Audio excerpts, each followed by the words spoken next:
Ayan, so nandito naman po tayo ngayon sa General Mamerto, Natividad. So nagkabit po tayo ngayon ng solar natin.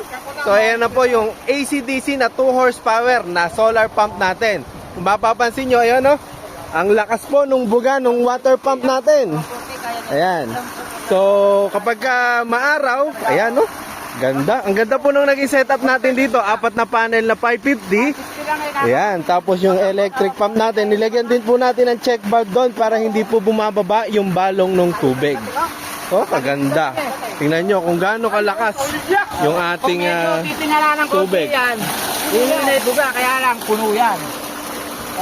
Bulusok Kaya nga. Malakas ano? Puno, yan lang.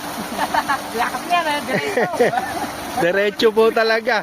Kailangan mas malaking drum ang kailangan mo, kuya. Ano ba, sulit sa solar, maligo tayo.